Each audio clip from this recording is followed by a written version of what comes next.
Why do we think our ancestors were so serious all the time? We picture them in togas, debating philosophy, or building pyramids with immense focus. But their stories tell a different tale. They tell of gods born from their father's thigh. They tell of goddesses who created the world by being torn in half. They tell of deities whose main characteristic was a gigantic, permanent erection used to scare away birds. These weren't just campfire stories. This was religion. This was the explanation for why the sun rises and why crops grow. People built massive stone temples and performed complex rituals for a god who once got pregnant by biting off his own father's genitals. They prayed for protection to a goddess who was part hippopotamus, part lion, and part crocodile. What does that say about them? And more importantly, what does it say about us that we find these stories so compelling, so bizarre, and so deeply, weirdly human? Before we had science, we had stories. And some of those stories were absolutely wild. Number 19, what happens when a god gets pregnant by eating his father? The Hittites are not as famous as the Egyptians or Greeks, but they should be. They were a major power in the Bronze Age, ruling from their capital Hattusa in modern-day Turkey. And their divine succession myth makes the Greek one look tame. It's found on clay tablets from around the 13th century BCE, collectively known as the Kumarbi cycle. The story starts with Anu, the king of the gods. He's the sky god. For 9 years, his cupbearer is a god named Kumarbi, but Kumarbi is ambitious. He attacks Anu. Anu tries to escape by flying up into the sky, but Kumarbi grabs him by the feet, pulls him down, and bites off his genitals. It's a violent, shocking act. But it gets weirder. Anu, now castrated, turns to Kumarbi and laughs. He tells him not to celebrate too soon. By swallowing Anu's manhood, Kumarbi has become pregnant. He is now carrying 3 new, powerful gods inside him. One of them is Teshub, the storm god, who will eventually become the new king. The myth then describes Kumarbi's horror. He's a male god, pregnant with his own replacement. He tries to get rid of the pregnancy. He spits out some of the divine seed onto the earth, which impregnates a mountain. He tries other methods, but nothing works. Teshub eventually emerges fully grown and ready to fight his father, Kumarbi. This story is bizarre, but it's also incredibly important. Most scholars like M.L. West in his book The East Face of Helicon believe this Hittite and Hurrian myth is the direct ancestor of the Greek creation story. In the Greek version, written down by Hesiod centuries later, the sky god Uranus is castrated by his son Cronus. Cronus then swallows his own children to prevent one from overthrowing him, until Zeus is saved and eventually forces Cronus to vomit them up. The parallels are too close to be a coincidence. It seems the Greeks borrowed their foundational myth, toned it down a little, and made it their own. The Hittite version is rawer, stranger, and involves a level of body horror that is hard to forget. It shows that ancient people weren't afraid of grotesque imagery to explain cosmic events. The transfer of power wasn't a handshake. It was a violent, biological, and messy process. The very act of creation and succession was tied up in acts of sexual violence and bizarre impregnation. It's a long way from a benevolent God creating the world in 7 days. This is a story of power being seized, literally, by consumption. But so much is still missing. The tablets are fragmented. We have the beginning, but the end of Kumarbi's tale is lost. What did the Hittites think when they heard this story? Was it a sacred text read with reverence, or was it a wild piece of entertainment? The final battle between Teshub and Kumarbi is mostly lost. How did it end? Was Kumarbi killed, imprisoned, or did they reconcile? Why was castration the chosen method for transferring power in this region's myths? What did that specific act symbolize that a simple murder didn't? And how many other equally strange Hittite myths are lost forever, shattered into pieces in the Turkish soil? Number 18. Why would a god's followers castrate themselves? In the hills of ancient Phrygia, in what is now central Turkey, they worshipped a goddess named Cybele. She was a mother goddess, a mistress of animals, the embodiment of the wild, untamed earth.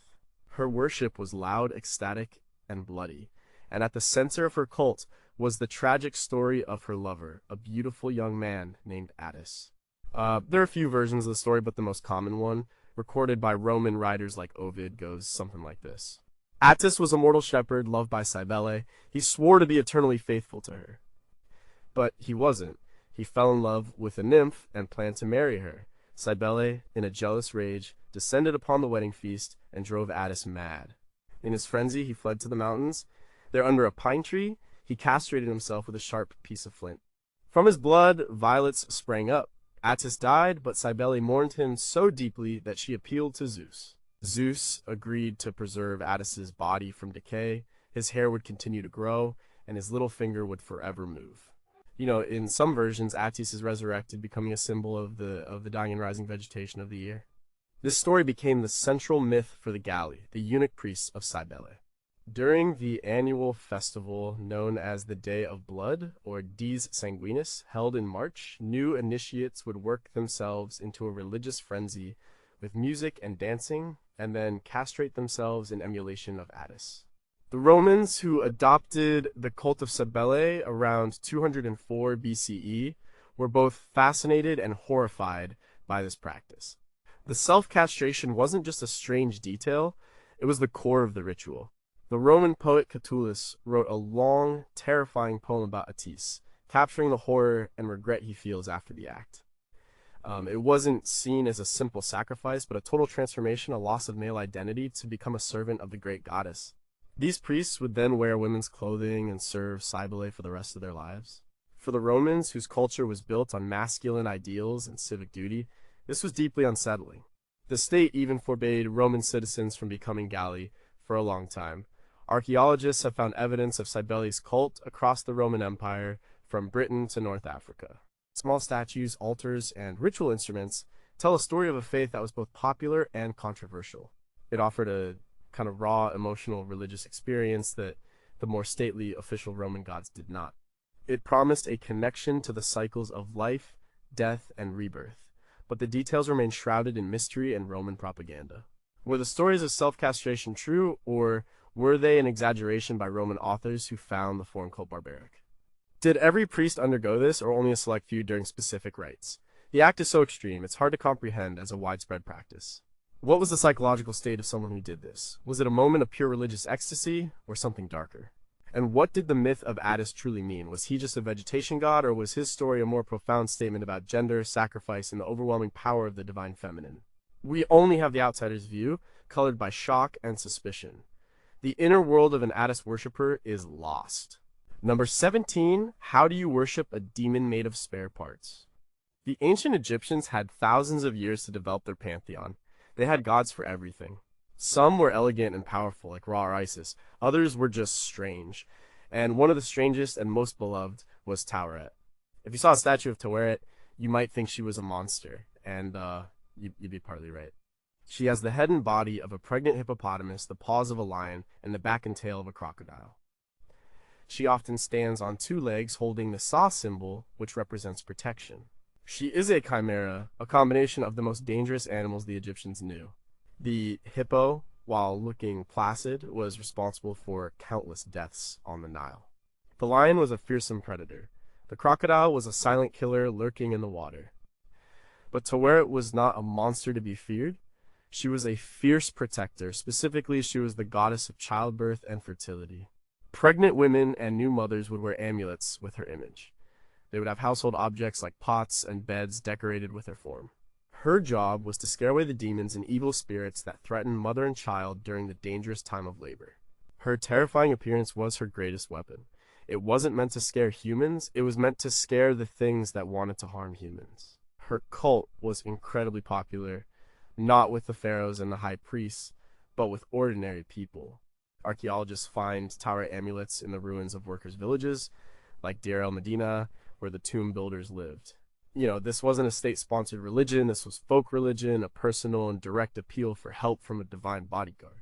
She didn't have massive temples built in her honor like Amun-Ra. Her temple was the home. Her altar was the bedside table. The Egyptologist Geraldine Pinch has written about how these demonic-looking deities were often the most helpful to humanity. They existed in a space between the great cosmic gods and the mortal world, acting as intermediaries and protectors. Taweret wasn't concerned with the journey of the sun or the fate of the kingdom. She was concerned with one thing, making sure a mother and her baby survived the night. This made her one of the most important and enduring deities in Egyptian history, worshipped for almost 3,000 years. Yet, her origins are murky. We see her from the Old Kingdom onward, but how did the Egyptians decide that this specific combination of animals was the ultimate protector? Why a pregnant hippo and not just a regular one? Did the idea come from observing the fierce maternal protectiveness of real hippos? How did they decide to add lion paws and a crocodile tail? Was there a specific myth, now lost, that explained her creation?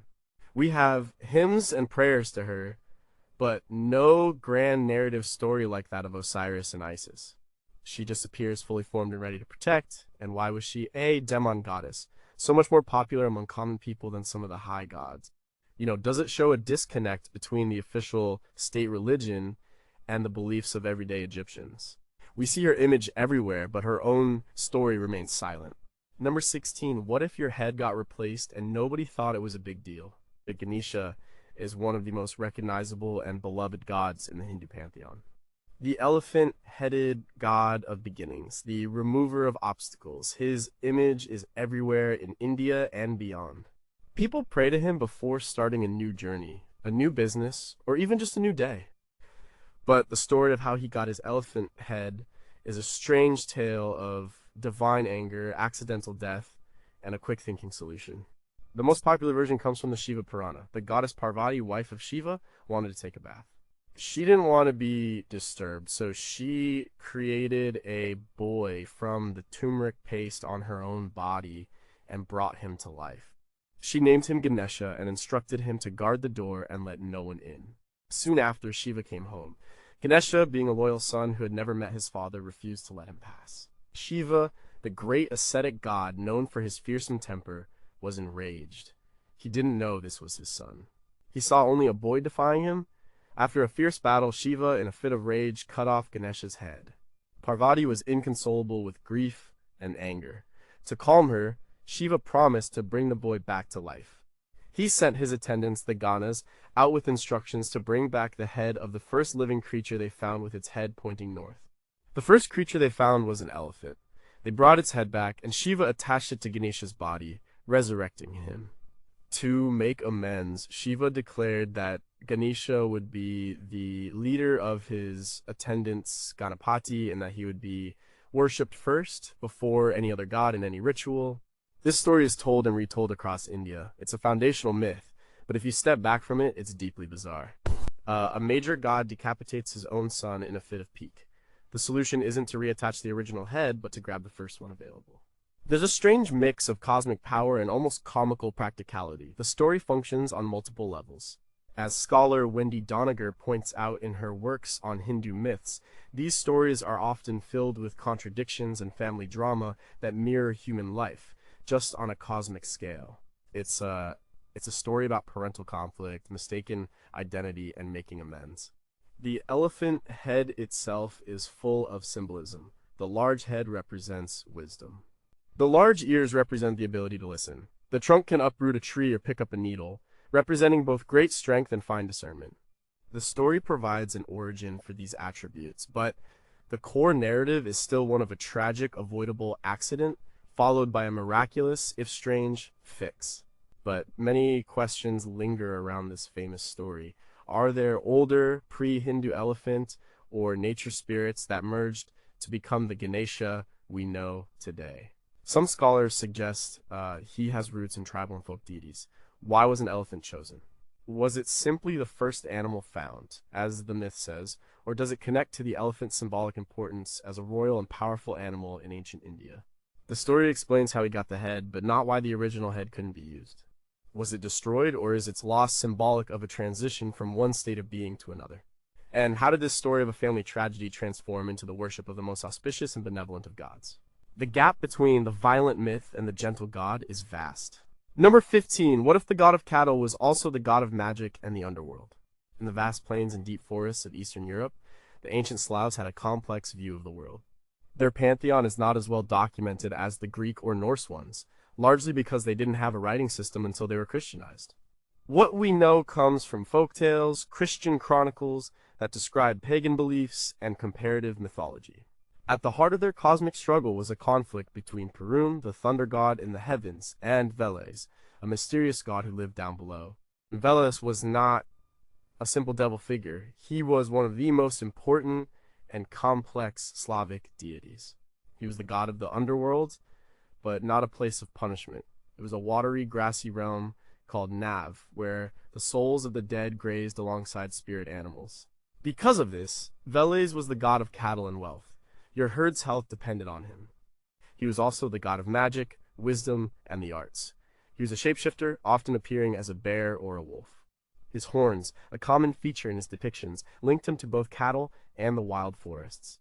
The central myth of the Slavic people was the eternal battle between Perun and Veles. Veles would slither up the world tree in the form of a serpent or dragon and steal something precious from Perun, sometimes his cattle, sometimes his wife, sometimes his son. Perun, from his place on the highest branch of the tree, would strike Veles with his lightning bolts. The Veles would be defeated, sent back to the underworld, and the stolen item would be returned. This defeat, however, was never permanent. The cycle would repeat. Scholars like Roman Jakobson identified this as a classic Indo-European myth of a battle between a thunder god and a dragon, which we see in stories like Thor versus Jormungandr or Indra versus Vritra. But the Slavic version is unique because Veles isn't pure evil. He is a necessary part of the cosmic order. The rain that falls after Perun strikes Veles with lightning is what makes the fields fertile. Their conflict brings life. Veles represents the untamed, watery, magical, and earthly forces, while Perun represents the fiery, orderly, heavenly power. They were locked in a necessary, life-giving conflict. After the arrival of Christianity in the 9th and 10th centuries, Veles was demonized. His characteristics were often transferred to the devil. His association with horns, snakes, and the underworld made him an easy target. Yet, his spirit lived on in folk traditions, in figures like the Leshy, the forest spirit, and in beliefs about the magical power of the wilderness. Because we have no primary written sources from pagan Slavic times, our knowledge is a patchwork. How was Veles actually worshipped? We have found some possible shrine locations, but no detailed descriptions of rituals survive. What was the underworld of Nav really like in their beliefs? Was it a paradise, a neutral space, or did it have darker aspects we don't know about? The myth of the cosmic battle is reconstructed from later folklore. What did the original version sound like? Did Veles ever win, even temporarily? And how much of our understanding of Veles is colored by the Christian chroniclers who wrote about him, eager to paint him as a demon rather than a complex and vital deity? Number 14 is a crocodile god a good thing or a bad thing? For the ancient Egyptians, the Nile was everything. It was life. It brought the fertile black silt that allowed civilization to flourish in the desert. But the Nile was also death, and the living embodiment of that death was the Nile crocodile. It was a terrifying, silent predator that could snatch a person from the riverbank in an instant.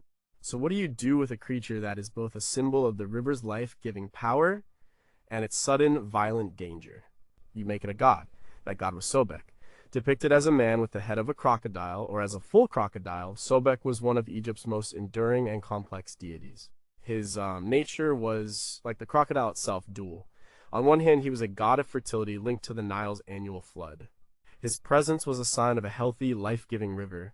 He was seen as a primal creator god in some myths. On the other hand, he was a god of sudden violence and military strength. The pharaoh was often associated with Sobek, embodying the crocodile's terrifying, unstoppable power. His main cult center was at a city the Greeks called Crocodilopolis, the Egyptians called it Shadette. There, in a temple dedicated to him, the priests kept a live crocodile named Petsuchos, meaning son of Sobek.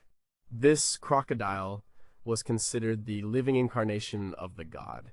It was adorned with gold and jewels, fed the finest cuts of meat, and worshipped by pilgrims. When one Petsuchos died, it was carefully mummified and replaced with a new one. Archaeologists have discovered vast cemeteries of mummified crocodiles, from huge adults to tiny babies still in their eggs, showing the scale and seriousness of this worship. This practice seems bizarre to us. Why worship a live, dangerous animal? But for the Egyptians, the image or statue of a god was not just a symbol, it could become an actual vessel for the god spirit. Worshipping the live crocodile was the most direct way to interact with Sobek. It was a way to appease the terrifying power of the natural world, to turn a force of chaos into a protective deity. As the Egyptologist Salima Ikram has documented, the practice of animal cults was widespread, but the reverence for Sobek's crocodiles was on another level. Sobek's importance grew over time. During the Middle Kingdom around 2040 to 1782 BCE, he was merged with the falcon god Horus and even the sun god Ra, becoming Sobek Ra. He went from being a local river god to a nationally important deity, a creator god at the heart of the Egyptian pantheon. But the core of his being remains puzzling. How did the priests of Crocodilopolis manage a giant bejeweled crocodile without being eaten? Were there rituals and spells they believed protected them? When a person was killed by a crocodile in the Nile, was it seen as a divine act by Sobek? Did it bring honor or terror to the family? We don't really know how they reconciled the god they worshipped with the animal that preyed on them. What was the theological difference between Sobek, the god, and any random crocodile in the river? And what did it feel like, as an ancient Egyptian, to pray to a being that represented both the fertility that fed you and the violence that could end you in a heartbeat? Number 13, how can chaos be a force for good? In the Yoruba religion of West Africa, which has spread to the Americas in traditions like Santeria and Candibal, there is no single, all-powerful devil figure. But there is a force of chaos, a trickster, a divine messenger who loves to cause trouble. His name is Eshu, also known as Eligwa, and nothing happens, good or bad, without his permission. Eshu is the guardian of the crossroads, the place of infinite possibility and potential confusion. He is the messenger between the human world and the world of the Orishas, the deities of the Yoruba pantheon. If you want to speak to any other god, you must speak to Eshu first. Every ritual begins with an offering to him. If you neglect him, he will make sure your message gets lost. He might deliver it to the wrong god, or twist your words, or just not deliver it at all. He is a god of communication and also miscommunication. His backstory is less of a single narrative and more of a collection of stories or patakis that illustrate his character. In one famous story, Eshu decided to play a trick on two friends who swore they would never argue. He made a hat that was red on one side and black on the other. He then walked down the path between the two friends as they worked in their fields. One friend said, "Did you see that man in the red hat?" The other replied, "No, his hat was black." They began to argue. The argument escalated into a fight, and their friendship was broken. Eshu then appeared before the town court and revealed his two-colored hat, explaining, "Spreading strife is my greatest joy." This sounds purely malicious, but for the Yoruba, it was a lesson. Eshu's tricks reveal the hidden truths of the human heart. The friends' argument wasn't really about the hat, it was about their own pride and stubbornness. Eshu exposes foolishness, arrogance, and complacency. He uses chaos to force people to grow, to question their assumptions, and to stay humble. As the scholar Henry Louis Gates Jr. explored in his book, The Signifying Monkey, the figure of the trickster is a key part of African and African-American cultural traditions, a complex character who uses cleverness and disruption to survive and teach. Eshu is often depicted as a child or a small old man, sometimes with a horn or a curved knife on his head. He is associated with the colors red and black. His nature is duality. He is old and young, good and evil, a creator and a destroyer. He is not a god you pray to for comfort. He is a god you appease to avoid trouble and to open the way for good things to happen. He reminds humanity that life is unpredictable and that order can turn into chaos in an instant. But his role raises profound questions. If a god's greatest joy is causing conflict, how can he be considered a positive force in the universe? Is there a line between teaching a lesson and pure cruelty, and where does Eshu stand? In a world with Eshu, is any accident or miscommunication truly random, or is it a divine test? How does one live with the constant knowledge that a divine trickster could upend your life at any moment, just to prove a point? And in the transition of Yoruba religion to the Americas, how did Eshu's complex character survive, and how was it changed by its encounter with the Christian concept of the devil? Number 12. Why would a god of plenty have a club that kills and revives? In Irish mythology, the gods are not distant, perfect beings. They are the Tuatha De Danann, a tribe of supernaturally gifted people who are passionate, flawed, and often larger than life. And their chieftain, their father figure, was the Dagda. His name means the good god, not good in a moral sense, but good at everything. He was a god of fertility, agriculture, and strength. He was a master craftsman, a powerful warrior, and a skilled harpist. but his descriptions and stories paint a picture that is far from the dignified image of a king. The Dagda was often depicted as a large, slightly oafish man with a huge appetite. He wore a short tunic that barely covered his backside and dragged a massive club on wheels behind him.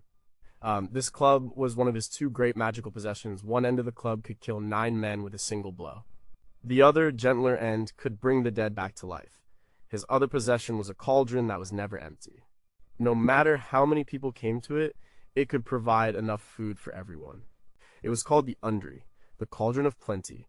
One of the most famous stories about him takes place during a truce before a great battle. The Dagda goes to the camp of his enemies, the Fomorians, as an ambassador. To mock him, they prepare a massive porridge for him. They mix a huge cauldron full of milk, flour, fat, and entire carcasses of pigs, goats, and sheep, then cook it in a hole in the ground. They tell him he must eat it all, or they will kill him for being wasteful. The Dagda, with his legendary appetite, takes out a spoon so big that a man and a woman could lie in it, and he eats every last drop. He scrapes the bottom of the hole clean. His belly becomes so swollen that he can barely walk, and the Fomorians laugh at his comical appearance.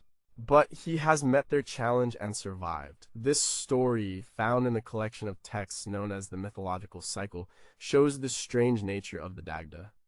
He is both a powerful, respected leader and a figure of ridicule. He is a god of abundance who is also subject to gluttony.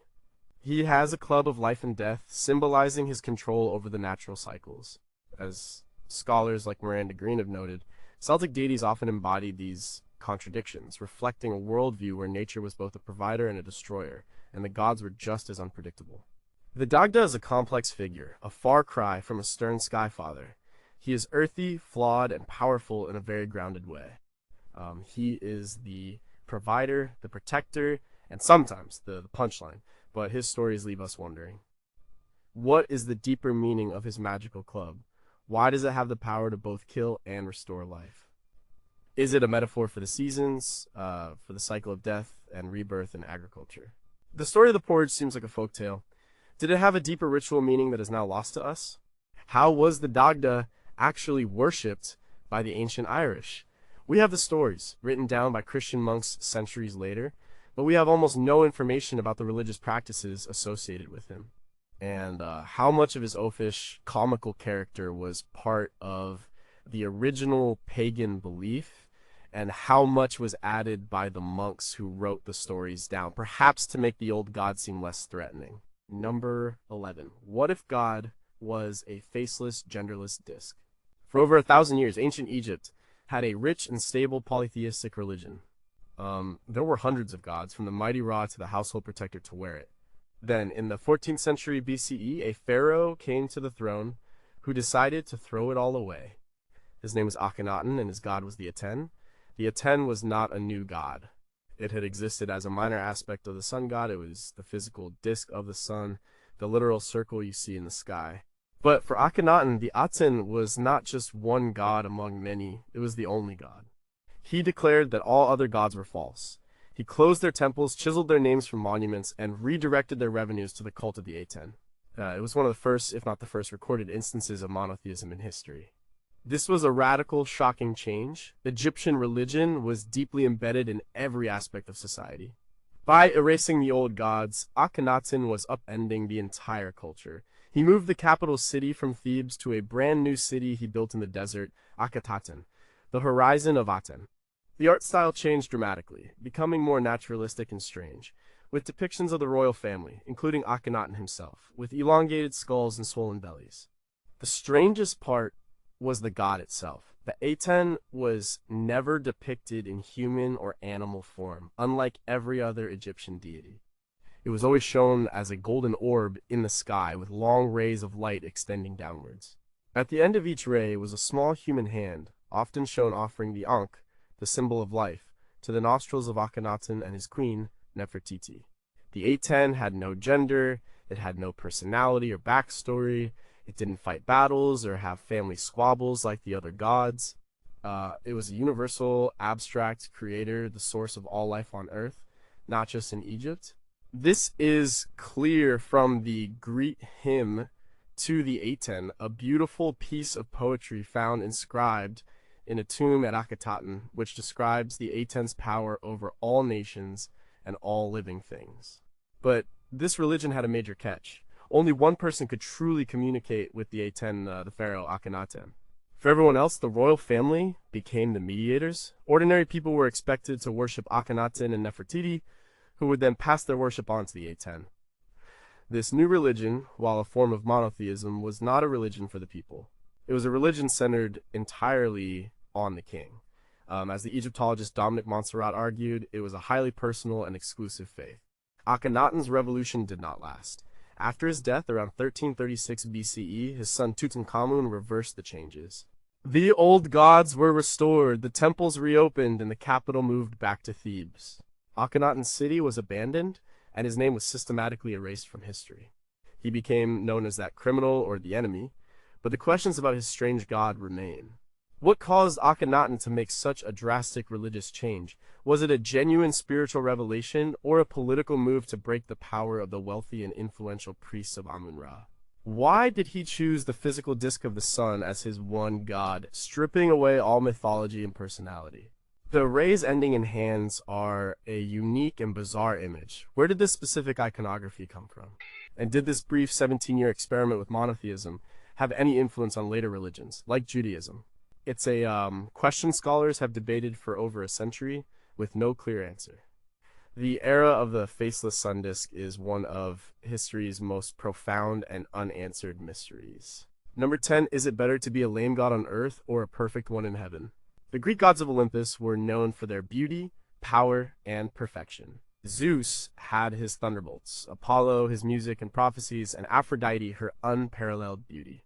And then there was Hephaestus, he was the god of the forge, the master craftsman, the maker of all the gods' weapons and jewelry. And he was lame. His backstory is a tragic tale of rejection. There are two main versions, both cruel. In one, told by Homer in the Iliad, Hephaestus' mother, Hera, was so horrified that she had given birth to an imperfect, crippled child that she threw him from the top of Mount Olympus into the sea. He fell for a day and a night before landing in the ocean, where he was rescued and raised by sea nymphs. He spent his childhood in an underwater grotto, honing his skills as a blacksmith, secretly plotting his revenge. In the other version, it was Zeus who threw him from Olympus. Hephaestus had sided with Hera in an argument against Zeus. The king of the gods, in a rage, grabbed his son by the foot and hurled him into space. He fell for an entire day and landed on the island of Lemnos, his legs shattered.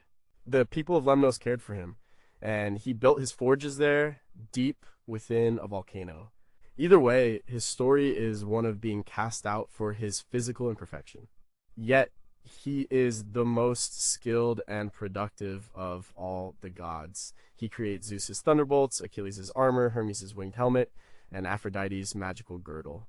The very symbols of the other gods' power were made by the one they rejected. His revenge on Hera is a classic trickster tale. He crafted a beautiful golden throne and sent it to her as a gift. When she sat on it, hidden chains sprang out and trapped her. None of the other gods could free her. They had to beg Hephaestus to return to Olympus and release his mother.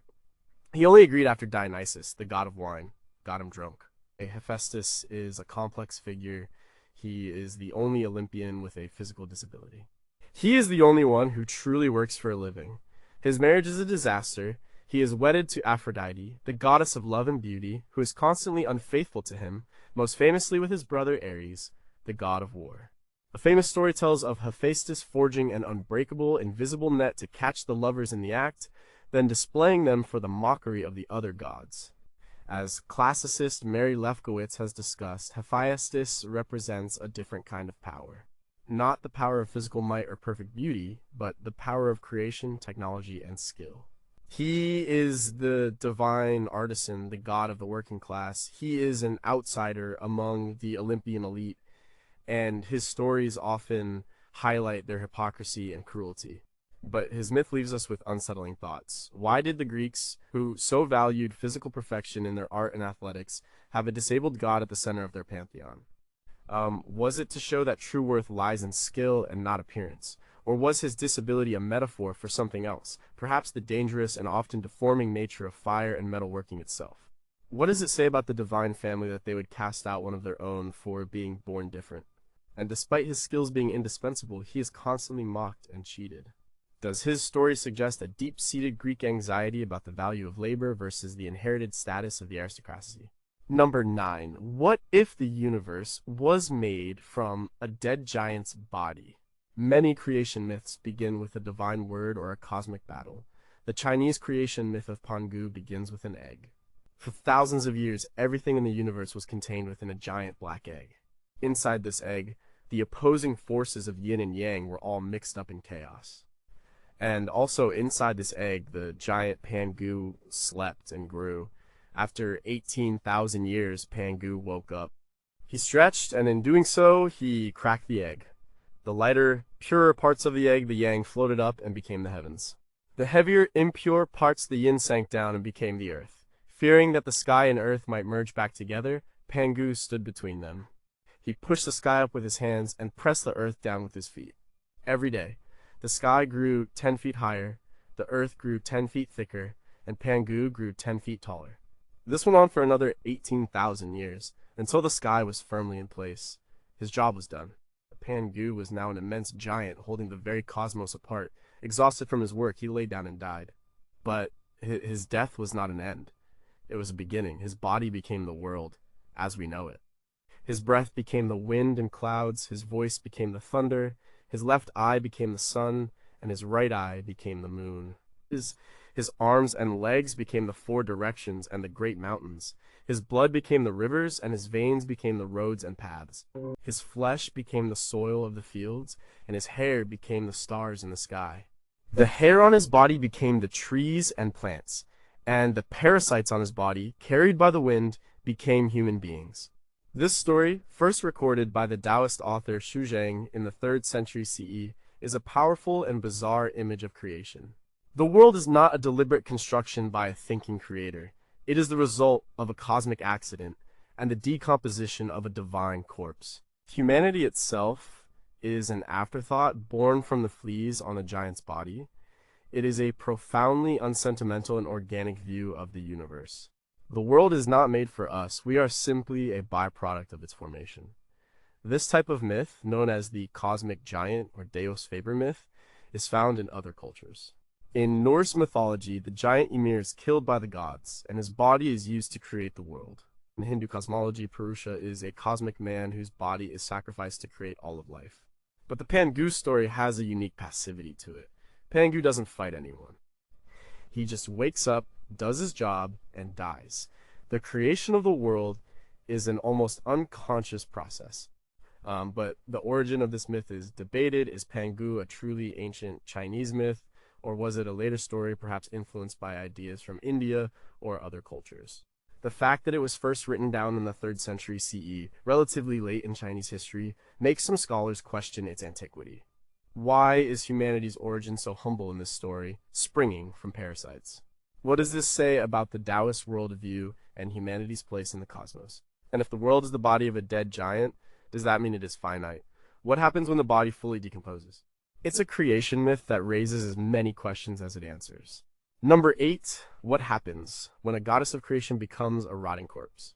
In Japanese Shinto mythology, the world began with a pair of divine siblings, the god Izanagi and the goddess Izanami.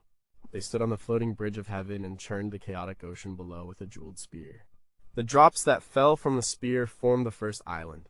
They descended to this island and decided to marry and populate the earth. Their first attempt at procreation went wrong. During the marriage ritual, Izanami, the female, spoke first. This was a violation of protocol. As a result, she gave birth to a deformed leech child, which they cast out to sea. They performed the ritual again, this time with Izanagi speaking first. This time, it was successful. Izanami gave birth to the islands of Japan and a host of other gods and goddesses, the kami. The world was being filled with life and beauty.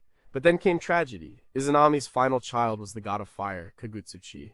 Giving birth to him was so agonizing that she was burned to death. Heartbroken and enraged, Izanagi killed the newborn fire god, cutting him into pieces, from which even more gods were born. But he could not live without Izanami. He decided to follow her to Yomi Tsukuni, the land of the dead, a place of shadow and gloom. He found her in the darkness and begged her to return with him. She agreed, but told him he must not look at her until they had left the land of the dead. She went to consult with the gods of Yomi, But she was gone for a long time, and Izanagi grew impatient. He broke off a tooth from his comb, lit it as a torch, and stepped inside. He found Izanami, but she was no longer the beautiful goddess he remembered. She was a rotting maggot-eaten corpse. Horrified, Izanagi fled. Izanami was shamed and enraged that he had seen her in this state. She sent the hags of the underworld and an army of thunder gods after him. Izanagi fought them off with magical peaches and other tricks as he fled. He finally reached the entrance to Yomi and rolled a huge boulder over it, sealing the land of the dead from the land of the living forever. From behind the stone, the decaying Izanami screamed a curse at him. "Every day I will kill 1,000 of your people." And Izanagi yelled back, "Every day I will cause 1,500 to be born." This story, from the ancient texts the Kojiki and Nihon Shoki compiled in the 8th century CE, is the foundational myth of life and death in Japan. It explains why childbirth is both creative and dangerous.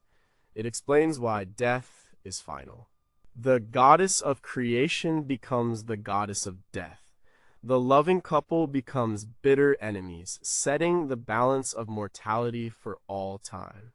It's a deeply personal and tragic story that becomes a cosmic explanation for the human condition. But the story is full of strange and unanswered questions. Why was the simple act of the woman speaking first so catastrophic? What does this say about ancient Japanese views of gender roles? The image of the rotting goddess is incredibly graphic. Was this story meant to instill a genuine terror of death and the underworld? The detail about throwing peaches to ward off the demons is very specific. What is the significance of peaches in this ancient context? And what does it mean that the creators of life became the arbiters of its end, locked in an eternal, angry negotiation over human mortality? It's a creation myth that ends not in triumph, but in a bitter divorce with cosmic consequences. Number 7. Why would you pray to a god with a giant, uncontrollable erection? Some gods are subtle, their power is in the wind or the wisdom of the ages. Priapus was not one of those gods. His power was obvious, enormous, and permanently on display. Priapus was a Greco-Roman god of fertility, gardens, and livestock, and he was famous for one thing: his massive perpetual erection. His backstory is a piece of divine gossip. He was said to be the son of Aphrodite, the goddess of love, and a father who varies by the story. Sometimes it's Dionysus, sometimes Ares, sometimes even Zeus. While Aphrodite was pregnant, the goddess Hera, jealous of yet another of Zeus's or another god's affairs, cursed the unborn child. The curse was that he would be born with a huge, grotesque, and permanently erect phallus. He was so ugly that Aphrodite abandoned him, and he was raised by shepherds. Despite this rough start, he became a popular god, especially among rural people. His statue, known as a herm, was a common sight in Roman gardens and orchards. These statues were often crudely carved wooden figures, painted red, with his enormous phallus prominently displayed. He was a protector. His job was to ward off thieves and evil spirits. An inscription often found on these statues was a direct and obscene threat to anyone who would steal the garden's produce, promising violent sexual punishment. His image was a form of apotropaic magic leave, using something shocking or ugly to frighten away evil. But he was also a fertility god. His phallus represented the raw, untamed, procreative force of nature. People would make offerings to him for the health of their livestock and the abundance of their crops. He was not a major Olympian god. He was a minor, rustic deity, but one who played an important role in the daily lives of many people. The scholar Richard Payne Knight, in his controversial 1786 work, A Discourse on the Worship of Priapus, argued that this form of phallic worship was a serious and important part of ancient religion, representing the generative principles of life, something Victorian society was keen to ignore. Priapus was also a figure of fun. A collection of Latin poems, the Priapia, is dedicated to him, filled with humorous and often obscene verses about his troubles. One famous story tells of him trying to assault the sleeping nymph Lotis at a party. But just as he was about to succeed, a donkey brayed loudly, waking everyone up. Priapus was humiliated, and from that day on, he had a special hatred for donkeys, which were often sacrificed in his honor. But his bizarre nature begs some serious questions. How did the Romans distinguish between the religious, protective function of a Priapus statue and its obvious obscenity? Was there a line, and where was it drawn? The threats inscribed on his statues are incredibly graphic. Were these seen as genuine divine threats, or as a form of crude, rustic humor? Why was a god defined almost entirely by a single, exaggerated body part so enduring and popular? And what does the story of his humiliation by a donkey say about his power? Is he a mighty fertility god or a laughable, pathetic figure? His cult reveals a side of Roman religion that was earthy, explicit, and a world away from the stately temples on the Capitoline Hill. Number 6. What if the world was made from the body of a monster who didn't want to die? The Aztec creation myths are complex, violent, and beautiful. They believed the universe had gone through several cycles of creation and destruction, with each age, or sun, being destroyed by a different cataclysm. The world they lived in was the fifth sun, and the creation of this world was born from a horrific act of divine violence against a monstrous goddess. At the beginning of this age, there were two main creator gods, the brothers Quetzalcoatl the feathered serpent and Tezcatlipoca the smoking mirror. They looked down and saw only the primordial waters, where a terrifying creature swam. This was Tezcatli the earth monster. She was a horrifying sight, a giant caiman-like creature with mouths at every joint, constantly crying out for blood and human hearts to eat. She was a being of pure chaos and hunger. The two gods knew they could not create a stable world while Tezcatli roamed the waters. So they decided they had to destroy her. In one version of the myth, they transformed themselves into two giant serpents. They descended into the water, grabbed the monster, and in a terrible struggle, they tore her body in half. One half of her body they threw upwards to create the sky and the heavens. The other half became the land, the earth. But Tezcatli was not truly dead. Her spirit remained. The other gods, feeling pity for what had been done to her, decreed that all the things humanity would need to live would grow from her dismembered body. Her hair became the trees, flowers, and grasses. Her skin became the soil and fields. Her eyes became the springs and wells. Her mouth became the rivers and great caves.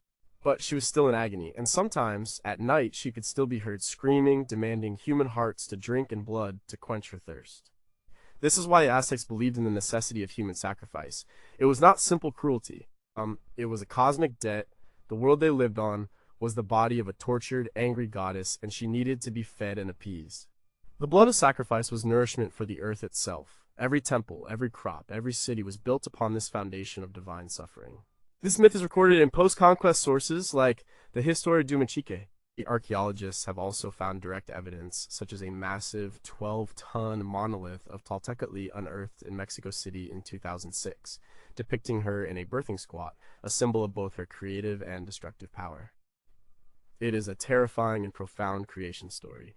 It suggests that civilization is a fragile order imposed on a foundation of chaotic, violent nature. The earth is not a passive, loving mother.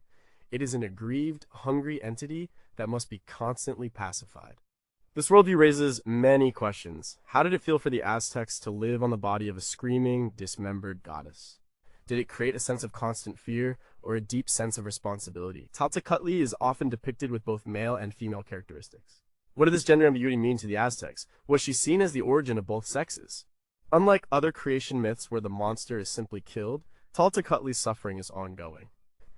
Why was it important that her consciousness and pain endured?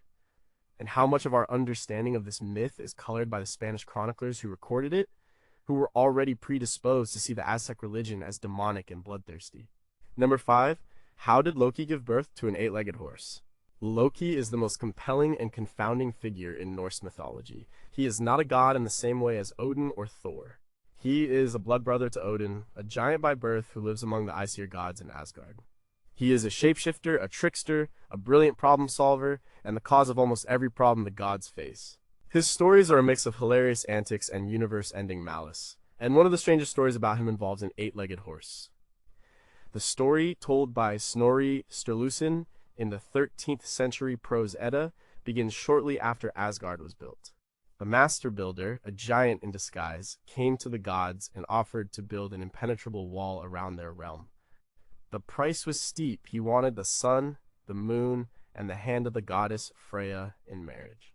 The gods were about to refuse, but Loki persuaded them to accept, with one condition: the builder had to complete the wall in a single winter, with the help of no man. The builder agreed, but asked if he could use his stallion, Svadilfari. The gods agreed, thinking the task was impossible. But the stallion was miraculously strong. It hauled massive stones at an incredible speed. As the end of winter approached, the gods panicked. The wall was almost finished. They were going to lose the sun, the moon, and Freya. They blamed Loki for getting them into this mess and threatened him with a painful death if he didn't fix it. So Loki did what he does best. He used his wits and his magic. He transformed himself into a beautiful mare. That night, as the giant stallion was hauling the last few stones, Loki, in mare form, trotted out of the woods and whinnied seductively. The stallion Svadilfari went wild with lust. It broke its harness and chased the mare deep into the forest. The giant couldn't finish the wall in time. Thor returned and killed the giant, and the gods were safe. The story doesn't end there. Sometime later, Loki returned to Asgard, and he was not alone. He had given birth to a foal. This was no ordinary horse. It was gray, had 8 legs, and was the fastest horse in all the 9 worlds. Loki gave the colt, named Sleipnir, to Odin as a gift. It became Odin's famous steed, capable of riding over land, sea, and through the air, even into the realm of the dead. This myth is played for laughs, but it is deeply strange. Loki, a male character, changes his sex, becomes pregnant, and gives birth. For the Norse, this was a display of his boundary-crossing, gender-fluid nature, which was both part of his power and a source of mockery. Scholar Caroline Larrington notes that this event is often used by other gods to insult Loki, questioning his masculinity. Yet, the result of this bizarre act is one of the most powerful and important creatures in the myths, Odin's own mount. Loki's parentage of monstrous children is a theme. With the giantess Angrboda, he fathered the Fenrir wolf, the Midgard serpent Jormungandr, and Hel, the goddess of the dead. But the story of Sleipnir is unique because Loki is the mother. The story leaves some very strange questions unanswered. What was the Norse conception of gender and sexuality that allowed for a major character to change sex and give birth? Was this seen as purely a magical act, or did it tap into deeper beliefs about the nature of identity? Why an 8-legged horse? Scholars have suggested connections to shamanic practices and funereal rites, but no one is certain.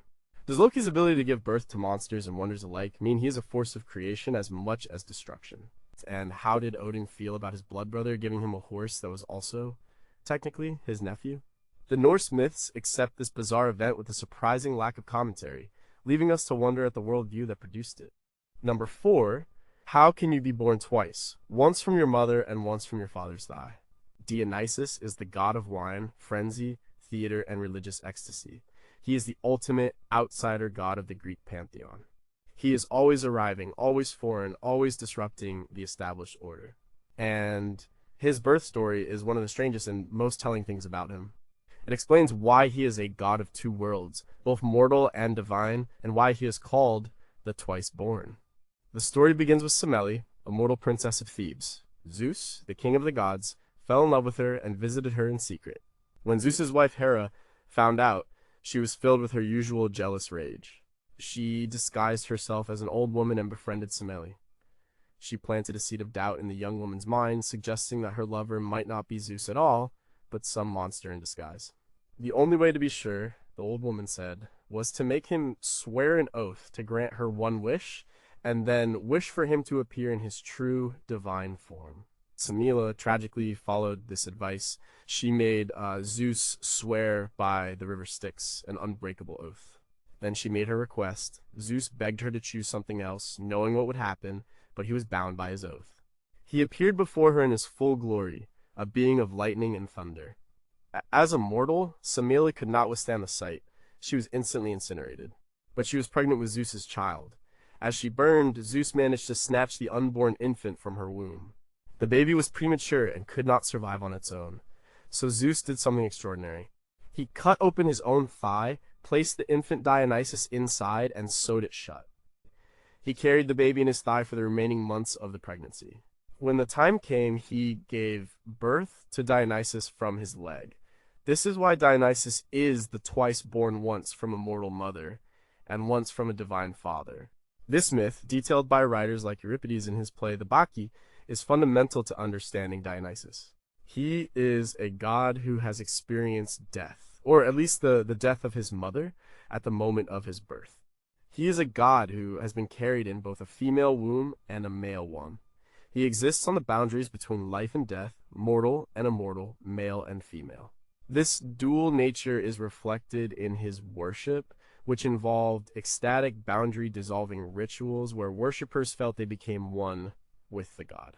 As the philosopher Friedrich Nietzsche famously argued, Dionysus represents the chaotic, passionate, and irrational side of human nature, a necessary counterpart to the orderly, rational principle of the god Apollo. His bizarre birth is the perfect origin for a god who challenges all norms and conventions. But the story raises deep, unsettling questions. Why the thigh? What was the symbolic significance of Zeus using his thigh as a womb? Some scholars connect it to ancient oaths where men would touch their thighs, a place associated with procreation and power. What does this story say about Greek ideas of fatherhood and motherhood? In a way, Zeus completely bypasses the need for a female to bring a child to term, a powerful statement in the patriarchal Greek world. Is the story of Semele's death a cautionary tale about the dangers of mortals getting too close to the divine? Or is it a tragic love story? And how did the followers of Dionysus, in their wild rituals, ritually reenact or connect with the story of a fiery death and a strange rebirth? The myth is so specific, it feels like it must be explaining a ritual or belief whose true meaning is now lost to us. Number 3, why would a god be born a fully armed adult to kill his own siblings? The Aztecs built their empire on a foundation of relentless warfare and religious devotion. Their patron god, the one who led them from their mythical homeland of Aztlan to the Valley of Mexico, was Huitzilopochtli. He was the god of the sun and of war, and his birth story is one of the most violent and dramatic in all of world mythology. The story begins on a mountain called Coatepec, or Serpent Mountain. Here lived the earth goddess Coatlicue, she of the serpent skirt. She was a devout goddess who tended the shrines. One day, as she was sweeping, a ball of hummingbird feathers fell from the sky. She tucked it into her waistband. When she finished her work, the ball of feathers was gone, and she found that she was pregnant. Her other children were furious and ashamed. She had 400 sons, the Senson Huitznahua, the southern stars, and a powerful daughter, Coyochaqui she of the golden bells, who was the moon goddess. Led by Coyochaqui, they decided that their mother had dishonored them. They resolved to kill her. They armed themselves and marched on Serpent Mountain to commit matricide. Coatlicue was terrified. But from within her womb, the unborn child spoke to her. "Do not be afraid," he said. "I know what I must do." As the 400 brothers and their sister reached the summit and prepared to strike their mother down, Huitzilopochtli was born. He didn't emerge as a helpless baby. He sprang from his mother's womb as a fully grown man, fully armed. He held a shield, turquoise darts, and his signature weapon, the Zhucautl, or fire serpents. He immediately went on the attack. He first went after his sister, Coyochaqui, the ringleader. He struck her with the fire serpent and cut off her head. He then threw her dismembered body down the side of the mountain. Her torso, arms, and legs tumbled down, broken and scattered. Then he turned on his 400 brothers. He chased them around the mountain, slaughtering them without mercy. Only a few managed to escape. This myth, as recorded in the Florentine Codex by the Spanish friar Bernardino de Sahagún, was not just a story for the Aztecs. It was a cosmic drama reenacted at the Great Temple, the Templo Mayor, in their capital city of Tenochtitlan. The temple itself was a man-made serpent mountain. At the top was the shrine to Huitzilopochtli. At the bottom of the stairs, archaeologists discovered a huge stone disc carved with the image of the dismembered Coyochaqui. The bodies of sacrificial victims, representing the enemy brothers, would be rolled down the temple steps to land on this stone, recreating the god's primal victory every single day. The myth was a divine charter for Aztec warfare and sacrifice. The sun god Huitzilopochtli must fight and destroy the moon. Coyochaqui and the stars, the 400 brothers, every single dawn. Human sacrifice provided him with the energy he needed for this daily battle. The story is a chilling and powerful justification for an empire built on conquest. But what about the Immaculate Conception? What was the meaning of the ball of feathers? Was it a metaphor for a spiritual, non-physical form of conception? The birth of a fully armed adult is a common motif in mythology like Athena from Zeus's head. But why was it paired with such brutal fratricide and soricide? What does this myth say about the Aztec view of family? The siblings are willing to kill their mother, and the newborn son slaughters his siblings to protect her. And what was the fate of the mother, Coatlicue? In the story, she is saved, but in Aztec art, she is often depicted as a terrifying figure with a necklace of human hearts and hands, a truly fearsome Earth Mother. Did she approve of her son's rampage? The myth validates a state of perpetual war, but the family drama at its heart is uniquely dark and unresolved. Number 2, was there a goddess so powerful she became the sky and the earth? Before there was Babylon, before there were human cities, there was chaos. The Mesopotamian creation epic, the Enuma Elish, tells a story not of a peaceful creation, but of a brutal family war that led to the formation of the universe. At the very beginning, there were only two entities, Apsu, the freshwater, and Tiamat, the saltwater. They mingled their waters, and from this union, the first generation of gods was born. These new gods were noisy and chaotic. They disturbed the peace of their father, Apsu. He plotted with his advisor to kill them, but the young gods were clever. The god Ea discovered the plot, put Apsu into a deep sleep, and killed him. This act of patricide enraged Tiamat. At first, she was a passive, creative force. But the murder of her husband transformed her into a monster of cosmic rage. She decided to avenge Apsu. She created an army of terrifying monsters, giant serpents, mad dogs, scorpion men, and fishmen. At their head, she placed her new consort, the god Kingu, and gave him the Tablet of Destinies, which gave him supreme power over the universe. The other gods were terrified. None of them dared to face Tiamat and her legion of horrors. Finally, a young, powerful god stepped forward. His name was Marduk. He agreed to fight Tiamat, but only if the other gods would proclaim him their undisputed king forever. They desperately agreed. Marduk armed himself with a bow, a mace, a net, and the four winds. He rode his storm chariot into battle against Tiamat. The epic describes her as a massive, terrifying sea dragon. When she opened her mouth to devour him, Marduk unleashed the winds, which filled her belly so she couldn't close her mouth. He then shot an arrow that pierced her heart and split her in two. He had defeated the primordial mother of all things. But the story doesn't end with her death. Marduk, now the king, began the act of creation.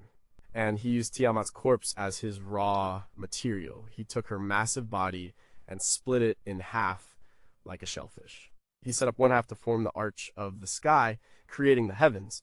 He set the other half below to create the earth. Her saliva became the clouds and the rain.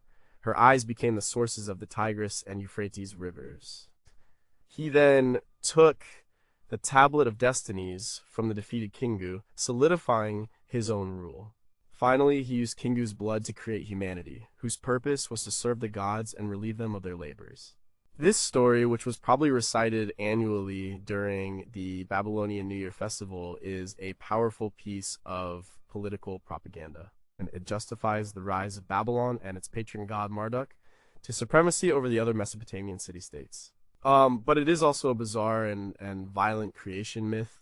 The world is made from the body of a murdered goddess. The heavens and the earth are the two halves of her corpse. This story, as translated by scholars like Stephanie Dalley, shows a universe born not from love or wisdom, but from conflict, murder, and the imposition of order onto a monstrous female chaos. But we are left with so many questions about the original Tiamat. Was she always a monstrous dragon, or was she originally a more benevolent mother goddess whose story was changed to elevate Marduk? Some scholars suggest she was demonized by a later patriarchal culture. What did it mean to the Babylonians that the very ground they walked on and the sky they saw were the body parts of a defeated and dismembered deity? Does the creation of humanity from the blood of a traitor, God, Kingu, imply an inherently flawed or servile nature for mankind? And how much did this specific story influence other Near Eastern myths, including the creation accounts in the Hebrew Bible, which also feature a struggle between a divine authority and the chaos of the deep waters, the Tehom, a word linguistically related to Tiamat? Number 1, did the Egyptians have a god of wine and bloody execution? The Egyptian pantheon is full of gods with strange combinations of duties, but perhaps none is more jarring than Shesmu. At first glance, he seems like a perfectly reasonable god. He was known as the lord of the perfume press and the wine press. He was responsible for the production of precious oils and red wine, items associated with celebration, luxury, and religious rituals. In a hot, dry climate, perfume was a necessity, and wine was a gift from the gods. So far, so good. But Shesmu had another, much darker side. He wasn't just the lord of the press, he was the divine executioner. His title was not just master of the wine press, but slaughterer of souls. in ancient Egyptian afterlife texts, like the pyramid texts from the Old Kingdom around 2400 BCE. Shesmu appears in a terrifying role. When a wicked soul is condemned in the underworld, it is Shesmu who carries out the sentence. And he does it in a way that connects his two seemingly opposite functions. He takes the heads of the damned, puts them in his winepress, and crushes them. He squeezes out their blood and sinew, and this gruesome liquid is served as wine to the righteous dead, or even to the pharaoh, to grant him power. This is an incredibly graphic and disturbing image. The god of wine is also a demon of bloody vengeance. In some texts, he is described as having a lion's head, emphasizing his ferocious nature. He is a red god associated with both the color of wine and the color of blood. For the Egyptians, this was not necessarily a contradiction. The process of pressing grapes was violent. The red juice that flowed out looked like blood. The intoxication from wine could be a form of spiritual ecstasy or a descent into chaos. Shesmu embodied all of these linked concepts. He was a force that could provide joy and sustenance, but also one that could dismember and destroy. His role was particularly important for the deceased pharaoh. By drinking the wine made from the crushed heads of his enemies, both human and divine, the pharaoh was thought to absorb their power and knowledge.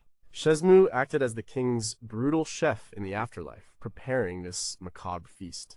He turns destruction into a source of power. This is a far cry from the gentle pastoral image we might have of a wine god. Shesmu is a deity of industrial scale, purposeful slaughter. As Egyptologist Mark Smith has explored, the Egyptian conception of the afterlife was not always peaceful. It could be a dangerous place where terrifying deities were needed to protect the dead and punish the wicked. Shesmu's dual nature is perhaps the most bizarre combination in any ancient religion. He is a god who would be equally at home at a wedding feast and on a battlefield, serving drinks at one and crushing skulls at the other. But the existence of such a god leaves us with profound and disturbing questions. How did ordinary Egyptians view Shesmu? Did they make offerings to him for a good wine harvest while trying to ignore his blood-soaked afterlife duties? Or were the two roles seen as inseparable and logical? The image of squeezing heads in a wine press is so specific and brutal. Was this based on any real-world execution practice, or was it purely a product of mythological imagination? Why was it so important for the pharaoh to gain power by consuming the essence of the condemned? Does it suggest a belief that power is not created, but must be violently taken from others? And finally, are there other gods like Shesmu, with equally horrifying and contradictory roles, whose texts we have simply not yet found or fully understood, hiding in plain sight in the Egyptian Book of the Dead?